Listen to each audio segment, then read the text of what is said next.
자녀 교육의 성공과 실패. 자녀 교육의 성공과 실패. 자, 이 제목 가지고 말씀의 은혜를 나누도록 하겠습니다. 오늘은 우리나라 모든 교회가 어린이 주일로 지키는 날입니다. 매년 5월 5일을 기념하고 있고, 특히 이날은 어린이들의 권리를 인식하고 이들의 건강한 성장과 행복을 기원하는 그런 의미를 담고 있는데요. 어린이날의 유래는 1923년으로 거슬러 올라갑니다. 당시 독립운동가였던 소파 방정환 선생이 어린이를 중심으로 한 사회적 관심과 어린이들의 권리 증진을 목적으로 해서 어린이날을 제안하게 됩니다. 최초에는 5월 1일에 어린이날을 기념을 했는데, 이게 이제 1961년도 대한민국 정부가 5월 5일로 공식해서 지정하게 됐습니다. 자, 이 방정환 선생은 이제 어린이들이 단순한 어른들의 보호만 받는 그런 존재가 아니고 독립적인 인격체예요. 그리고 존중받고 교육받고 또 건강하게 성장해야 한다는 신념을 가지고 있었습니다. 어린이날을 통해서 어린이들에게 즐거움과 행복을 제공하고 사회적으로 어린이들의 중요성을 이제 인식시키고자 이제 애를 많이 썼어요. 자, 이제 이와 함께 1922년도입니다. 1922년도에 이제 방정환 선생이 어린이날을 선언하게 됩니다. 내용을 한번 잘 보셨으면 좋겠는데, 당시에 어린이들에게 어떻게 대해줘야 되느냐, 자, 한번 잘 보시기 바랍니다. 첫째, 어린 사람을 헛말로 속이지 말아 주십시오. 무슨 뜻인지 아시겠죠? 둘째, 어린 사람을 늘 가까이 하시고 자주 이야기해 주십시오. 셋째, 어린 사람에게 경어를 쓰시되 늘 부드럽게 해 주십시오. 넷째, 어린 사람에게 수면과 운동을 충분하게 하여 주십시오. 다섯째, 리발이나 목욕 같은 것을 때맞춰 하도록 하여 주십시오.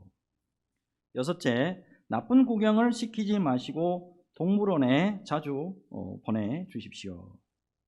일곱 번째입니다. 장가와 시집 보내를 생각하지 마시고 사람답게만 하여 주십시오.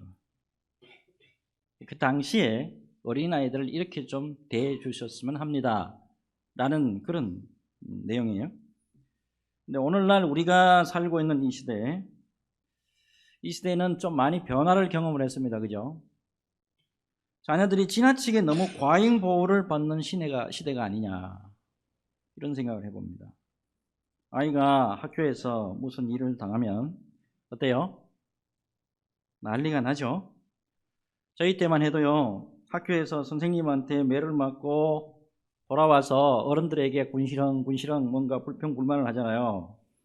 그러니까 어른들이 이런 말을 하셨다고, 내 이놈아, 네가 잘못해서 맞았지 선생님이 잘못했겠냐.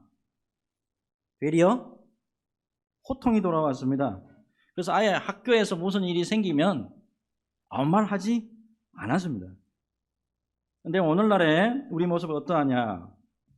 자녀가 학교에서 부당한 대우를 받았다, 걷어붙이고 쫓아가죠. 여러분, 이런 변화된 시대에 우리가 성경으로 다시 돌아가자는 거예요. 하나님의 뜻이 어디 있는가 깊이 한번 상고해 봤으면 좋겠습니다. 인간의 본질적인 문제에 해답을 주시는 성경 말씀에서 현대를 살아가는 하나님의 백성들이 어떠한 자세로 믿음 생활을 해야 되느냐, 한번 깊이 한번 생각해 보도록 하겠습니다. 자, 오늘 어린이 주일은 우리 부모들이 하나님께서 맡겨주신 우리 자녀들을 소중하게 여기고 하나님의 말씀으로 잘 양육시키겠습니다 다짐하는 날이에요. 특히 오늘 하나님이 주신 말씀을 통해서 우리 가정의 신앙교육이 어떠한지 좀 살펴보기를 원하는데, 오늘 본문에서 두 가정의 대조적인 모습이 나옵니다. 그죠? 자녀 교육에 있어서 성공한 가정과 자녀 교육에 있어서 실패한 가정이 대조되고 있습니다. 대제사장입니다. 대제사장 엘리의 가정은 가정교육이나 모든 교육에 있어서 실패했어요. 사무엘의 어머니 한나의 가정은 놀랍게도 성공의 반열에 올랐습니다. 자, 왜 이런 차이점이 생겼을까 하는 거예요. 첫째, 자녀를 위해서 간절한 눈물의 기도가 있느냐 없느냐. 자녀를 위해서 간절한 눈물의 기도가 있느냐 없느냐. 오늘 말씀 자세히 들여다보면 한나와 엘리 제사장 가정에 특별히 자녀의 차이가 나옵니다. 한나의 자녀 사무엘은 경건한 인물로, 아주 경건한 인물로 나타나지만은 엘리 제사장의 자녀 홈니와 비느하스, 오늘 성경 보면 행실이 나쁜 자가 돼가지고 성전의 성물을 도둑질합니다. 성전의 성물을 도둑질하고 음란 행위를, 그것도 회막 안에서 저질러요. 무엇이 이 자녀들에게 이런 차이점을 만들어냈겠냐는 거죠. 자녀를 위해서 간절한 눈물의 기도가 있느냐, 그렇지 않느냐, 이거 한번 깊이 생각해 봤으면 좋겠습니다. 여러분, 한나는 무엇보다도 기도할 수밖에 없는 그런 환경의 여인입니다. 결혼 후에 임신을 못 했고요. 대적 분인나 때문에 그 괴로움을 기도로 풀 수밖에 없는 그런 상황이에요. 자, 엘리 제사장이면서도 한나가 성막에 와가지고 눈물을 흘리고 간절히 기도하는 모습을 보고 포도주에 취했다, 포도주 좀 끊으세요, 야단칠 정도입니다. 상당히 영적으로 눈이 감겨져 있는 사람이에요. 반대로 사무엘의 경우에 어머니를 닮아서 어릴 때부터 기도하는 생활을 하면서 어린 나이에 벌써 하나님의 음성을 듣는다고. 어린 나이인데도 불구하고 하나님의 음성을 듣는 영적인 사람이 된 거예요. 여러분, 한나가 어떻게 기도했느냐, 사무엘상 1장 10절에서 11절에 나오죠. 한나가 마음이 괴로워서 여호와께 기도하고 통곡하며 서원하여 이르되, 만군의 여호와여, 만일 주의 여종의 고통을 돌보시고 나를 기억하사 주의 여종을 잊지 아니하시고 주의 여종에게 아들을 주시면 내가 그의 평생에 그를 여호와께 드리고 삭도를 그의 머리에 대지 아니하겠나이다. 영국의 유명한 설교가 찰스 스펄전 목사님, 저의 모든 목회 배후에는 우리 어머니가 있었습니다 라고 고백을 했습니다. 그래서 이런 말을 했어요. 우리가 어릴 때 어머니는 매주일 우리 형제 자매들을 테이블 주위에 모아놓고 성경을 읽어주고 기도해 주셨습니다. 그 기도의 내용은 나의 머리가 백발이 되기까지 잊을 수가 없었습니다. 지금은 고인이 된 서울 약수동의 신일교회 김성은 장로님이라는 분이 계세요. 우리나라 최초로 해병대 대장을 지냈습니다. 그리고 국방부 장관을 역임한 분이에요. 이분이 경상남도 한 시골에서 태어나서 6.25 때 군에 입대했고 27살에 별을 달았습니다. 특별히 한국 전쟁에서 한국군 최초로 단독 작전이 하나 있었는데 통영전투라고 합니다.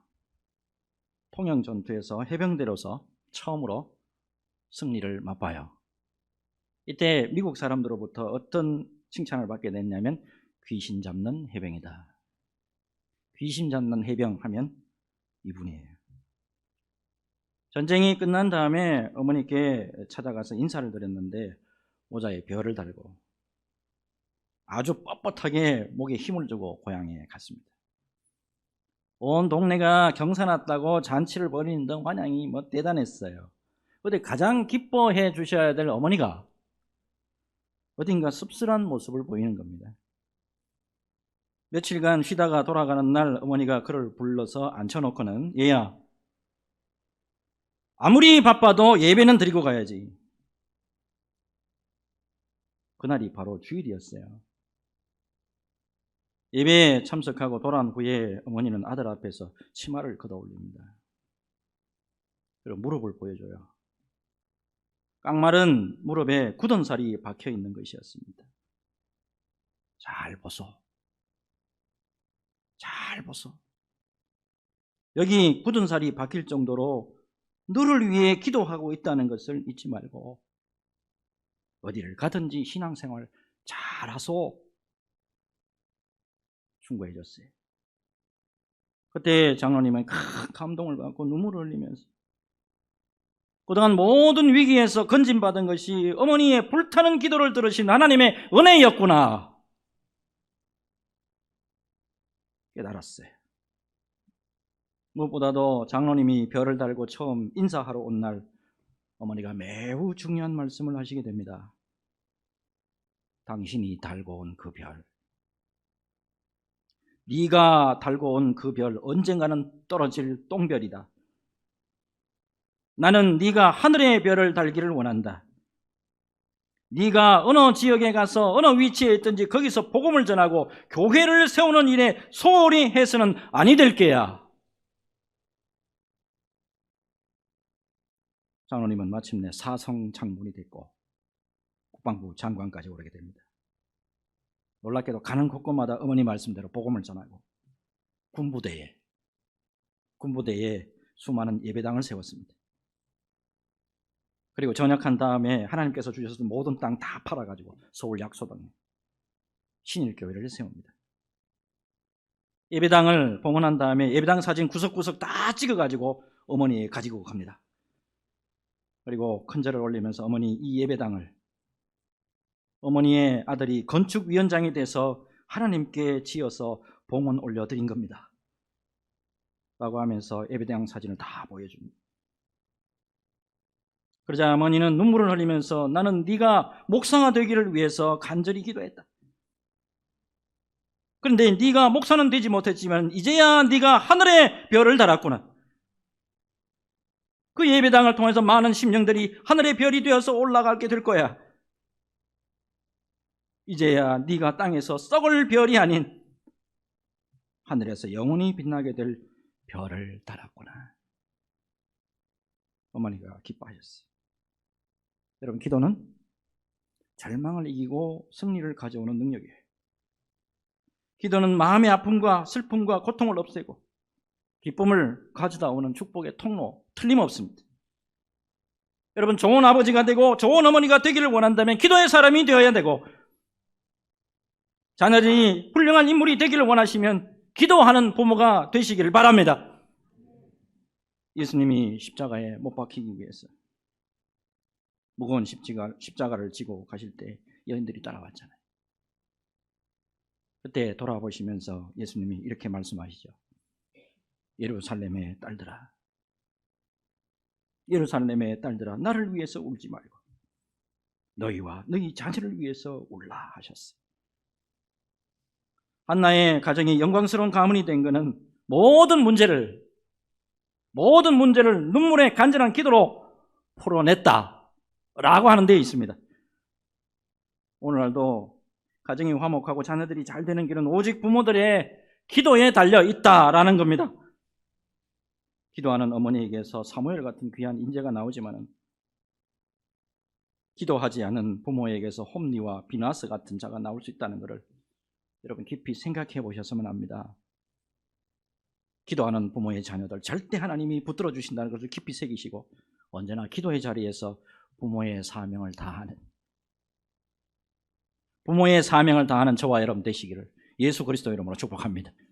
두 번째, 한나의 가정과 엘리 제사장 가정에 있어서 자녀의 성공과 실패의 차이점입니다. 하나님의 말씀과 훈계로 양육한 게 있느냐 없느냐 하는 거예요. 에베소서 6장 4절이죠. 또 아비들아 너희 자녀를 노엽게 하지 말고 오직 주의 교훈과 훈계로 양육하라. 아이들에게 최고의 교육이 뭐냐면 주님의 교훈과 훈계로 양육하는 거예요. 근데 많은 우리 부모들이 이 중요한 사실을 순간순간 잊어버리는 것 같습니다. 세상 교육만 잘 시키면 1등 인간이 저절로 되는 줄 알아. 서울대 보내고 연세대 보내고 고려대 보내고 유학을 보내면 잘 될 줄 알아요. 18절과 19절 봅시다. 사무엘은 어렸을 때에 세마포 에봇을 입고 여호와 앞에서 섬겼더라.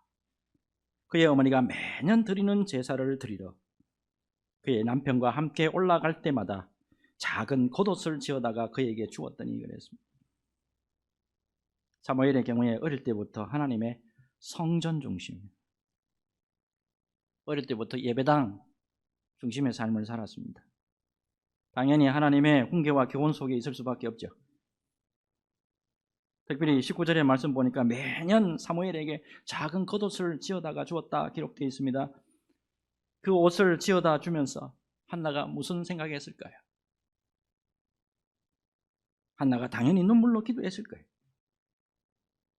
하나님의 종으로 귀하게 쓰임받는 아들도 그런 꿈을 또 꾸었을 거예요. 그리고 무엇보다도 매년 어린 사무엘의 신앙을 점검하기도 했을 겁니다. 귀한 한 어머니의 이 정성이 사무엘을 위대한 사사고 위대한 선지자요 위대한 제사장으로 만들어냈다라고 하는 사실입니다. 근데 이와는 너무나도 비교되는 게 엘리 제사장의 자녀들이에요. 22절에서 24절입니다. 엘리가 매우 늙었더니 그의 아들들이 온 이스라엘에게 행한 모든 일과 회막문에서 수종드는 여인들과 동침하였음을 듣고 그들에게 이르되 너희가 어찌하여 이런 일을 하느냐?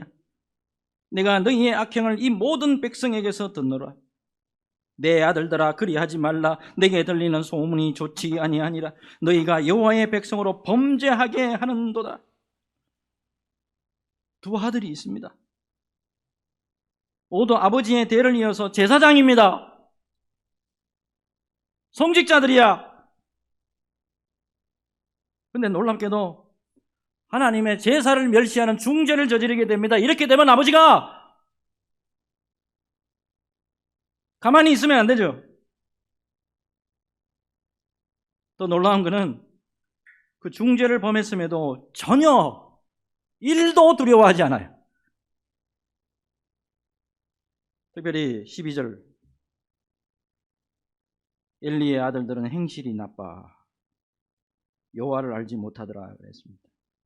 이건 개역개정이고 개역 한글이죠. 옛날 성경. 엘리의 아들들은 불량자라 여호와를 알지 아니하더라. 이 불량자에 해당하는 히브리 원어를 보게 되면 벨리아의 아들 이렇게 되어 있습니다.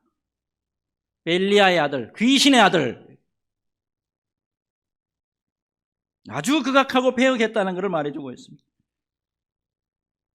하나님의 존재를 알고 있긴 했지만 하나님과 전혀 무관한 이건 성직자인데 성직자가 아닙니다. 22절 다시 한번 볼까요? 엘리가 매우 늙었더니 그의 아들들이 온 이스라엘에게 행한 모든 일과 회막문에서 수종드는 여인들과 동침하였음을 듣고 하나님 앞에 제사 드리는 제물을 갈취하는 그런 중죄를 범했을 뿐만 아니고 회막문 안에서 봉사하는 여인들과 음란한 짓거리를 했다고. 문제는 엘리 제사장의 아들들에 대한 자세예요. 두 아들에 대해서 강력한 훈계와 징계를 내리지 않아요. 이런 범죄하면 파직시켜야지. 결국에 아비가 아들을 죽인다고요. 아비가 아들을 죽여. 25절. 사람이 사람에게 범죄하면 하나님이 심판하시려니와 만일 사람이 여호와께 범죄하면 누가 그를 위하여 강구하겠느냐 하되 그들이 자기 아버지의 말을 듣지 아니하였으니 이는 아버지께서 그들을 죽이기로 뜻하셨음이더라. 그들이 자기 아버지의 말을 듣지 아니하였으니 이는 여호와께서 그들을 죽이기로 뜻하셨음이더라. 하나님께서 두 아들의 마음을 강팍하게 그냥 내버려 둬버려요. 로마서 1장 24절에서 28절 말씀 생각이 납니다. 로마서 1장 24절에서 28절. 그러므로 하나님께서 그들의 마음의 정욕대로 더러움에 내버려 두사 그들의 몸을 서로 욕되게 하셨으니 이는 그들이 하나님의 진리를 거짓 것으로 바꾸어 피조물을 조물주보다 더 경배하고 섬김이라. 주는 곧 영원히 찬송할 이시로다. 아멘. 이 때문에 하나님께서 그들을 부끄러운 욕심에 내버려 두셨으니 곧 그들의 여자들도 순리대로 쓸 것을 바꾸어 영리로 쓰며 그와 같이 남자들도 순리대로 여자 쓰기를 버리고 서로 향하여 음욕이 불릴 듯하며 남자가 남자와 더불어 부끄러운 일을 행하여 그들의 그릇 때문에 보응한 상황을 그들 자신이 받았느니라. 28절이 중요하죠. 또한 그들이 마음에 하나님 두기를 싫어하며 하나님께서 그들을 그 상실한 마음대로 내버려 두사 합당하지 못한 일을 하게 하셨으니. 여러분, 하나님의 약속의 백성들이 범죄하잖아요. 반드시 3단계가 거치게 됩니다. 첫째, 하나님이 말씀을 주십니다. 주의 종을 통해서 말씀 주시기도 하고 또요 부모를 통해서 주시기도 하고 주위의 믿음의 사람들을 통해서 주시기도 합니다. 그럼에도 불구하고 말을 안 듣습니다. 그럼 두 번째 단계로 넘어가죠. 매각합니다. 인생의 채찍과 매로 다스립니다. 그럼에도 불구하고 말을 듣지 않습니다. 이때 하나님이 그냥 내버려 둬버립니다. 이거를 신학적으로 유기라는 말입니다. 하나님께서 정령이 믿음의 사람이 말을 듣지 않으면 그냥 내버려 둬버린다고, 유기시켜버린다고. 그 결과가 어떻게 됩니까? 마침내 엘리 가정에 심판이 내려집니다. 홈리와 비너하스 전쟁에 나가서 죽습니다. 법궤마저 빼앗기죠. 당시에 엘리 제사장의 나이가 98세입니다. 놀라가지고 뒤로 넘어졌는데, 의자에 앉아있다가 뒤로 넘어졌는데 목이 부러져서 죽습니다. 그의 며느리가 아기를 낳다가 남편과 시아버지가 죽었다는 소식을 듣고 이가봇 하나님의 영광이 떠났다 라고 하고 죽습니다. 이런 무엇보다도 부모의 신앙 자세가 얼마나 중요한가 깊이 새기시고 두렵고 떨리는 마음으로 믿음의 책임을 다하는 저와 여러분들이 되었으면 하는 마음 간절합니다. 여러분, 하나님의 말씀에 굳건하게 서고 주님이 기뻐하시는 가정 만들어 나가는데 최선을 다하는 저와 여러분 모두가 되시기를 예수 그리스도 이름으로 축복합니다. 마지막으로 자녀의 신앙에 있어서 성공과 실패, 부모가 신앙에 본을 보였는가? 부모가 신앙에 본을 보였는가? 그렇지 않은가 하는 거예요. 여러분, 교육에 있어서 가장 큰 영향을 주는 게 본을 보이는 거예요. 특별히 귀로 배우는 교육보다 눈으로 배우고 가슴으로 배우는 교육이 최고의 감화를 줍니다. 한나의 교육을 들여다보면 어떻습니까? 언제나 하나님 제일주의로 본을 보이잖아요. 그런데 엘리 제사장의 경우 어떻습니까? 대부분의 다 성경신학자들이 이렇게 해석합니다. 성직자로서 마땅한 본을 보이지 못하는 위선적인 모습이었다. 결국에 사무엘을 통해서 엘리 제사장 가정에 강력한 심판의 말씀이 내려집니다. 사무엘상 3장 13절에서 14절이죠. 내가 그의 집을 영원토록 심판하겠다고 그에게 말한 것은 그가 아는 죄악 때문이니 이는 그가 자기의 아들들이 저주를 자청하되 금하지 아니하였음이니라. 그러므로 내가 엘리의 집에 대하여 맹세하기를 엘리의 집에 죄악은 제물이나 예물이나 영원히 속죄함을 받지 못하리라 하였노라 하셨더라. 종교 심리학자 스펜스 박사가요, 미국의 크리스천 1000명을 대상으로 해서 조사를 했습니다. 교회에 입교한 연령의 548명입니다. 반수 이상이 20세 이전에 교회에 들어왔단 말이에요. 337명이 30세 이전에, 96명이 40세 이전에, 겨우 15명만이 40에서 50세 이후에 입교한 자들이고 50세 이후에 입교한 자들은 4명입니다. 닥스 벤슨이라고 하는 분의 통계에 의하면 전체 교인의 75%, 전체 교인의 75%가 유년주일 학교 출신이고, 교회에서 봉사하고 교회에서 정말 최선을 다해서 헌신하는 재직 직원들의 85%가 유년주일 학교 교육을 받은 자들이라 통계에 나왔습니다. 한마디로 말하면 어려서부터 신앙교육하는 것이 얼마나 중요하냐.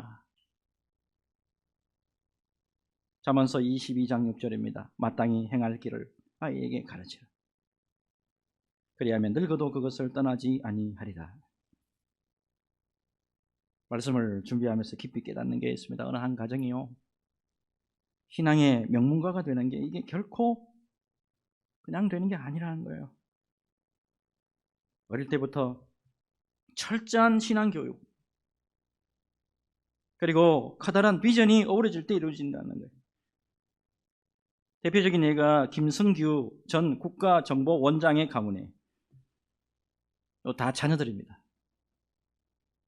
8명 다 자녀예요. 전부 다 훌륭한 참 자녀들이에요. 5대째 믿음을 이어오고 있는 김성규 전 국가정보원장의 가족들, 연말이나 새해 초가 되면 온 가족이 모여가지고 하나님 앞에 감사 예배를 드리는데요, 특히 연말에 한 해 동안의 신구약 성경 읽잖아요. 한 해 동안의 신구약 성경 이거 다 통독한 거를 가족들끼리 선물로 이렇게 나눠주고 찬양과 연주의 시간을 갖는다고 해요. 무엇보다도 중요한 게 온 가족들이 매일 새벽 기도로 하루를 시작하고 가정에서 가정 예배 드리는 것이 오랜 신앙의 전통 중에 하나라고 해요. 이 모든 게 어디서 출발했냐면 아버지 김응선 장로, 아버지가 자녀들에게 모범을 보여줬대요. 이런 신앙의 유산이 가족들의 영혼을 키우는 젖줄이 돼가지고 팔남매 모두가 참 잘 자라났어요. 장남 김원규 장로, 순천 매상구 교장 지냈습니다. 차남 김병규 장로, 주식회사 명보 회장입니다. 삼남 김성규 장로, 유성 TNG 회장입니다. 사남 김명규 장로, 국회의원입니다. 오남 김성규 장로, 전 국가정보원장이다가 법무부 장관까지 했습니다. 세 분 전부 다 권사님, 모두 다 훌륭한 사회의 일꾼으로서 아름답게 잘 세워졌습니다. 신앙의 명문가 하루아침에 이루어지지 않습니다. 자녀들에게 어떤 모범을 보이느냐, 자녀들에게 어떤 모범을 보이느냐, 그리고 거룩한 비전을 품고 하나님의 사람답게 구별된 삶을 살아가려고 노력할 때 신앙의 명문 가정이 될 수 있다라고 하는 사실입니다. 신앙의 명문가야말로 하나님께서 축복하신 증거고 하나님이 함께하신 증거라고 저는 생각합니다. 여러분, 사무엘의 가정 처음에는 문제 있는 가정입니다. 여러분, 우리 교회 이번에 대신방 다 해보면 다 알아요. 문제 없는 가정이 없잖아요. 다 문제 있는 가정이에요. 근데 중요한 거는 뭐냐면 기도하는 어머니, 하나님을 철저하게 공경하는 어머니, 한 어머니 한나의 영향으로 자녀가 존귀한 신앙인물이 되어서 복을 받는 가문이 됐지만 엘리 가문은 명문 가정으로 출발을 했습니다. 그런데 끝내는 멸문지화를 당하는 견본이 되고 말았다. 여러분, 가문이 중요한 게 아니고 핏줄이 중요한 게 아니더라고요. 오직 여호와 하나님을 경외하느냐, 바른 신앙 교육이 행해지느냐, 이게 중요합니다. 여러분, 지금부터라도 부모인 우리가 반듯하게 신앙생활을 하고 모범을 보이고 주 앞에서 견고하게 서는 그런 모습이 있었으면 하는 마음 간절합니다. 오늘 말씀 깊이 새기시고 주님 앞에서 귀한 가정으로 세워나가는 우리 모든 수원 소망교회 성도들 다 되시기를 예수 그리스도 이름으로 축복합니다. 축복합니다. 우리 같이 기도하겠습니다. 주님,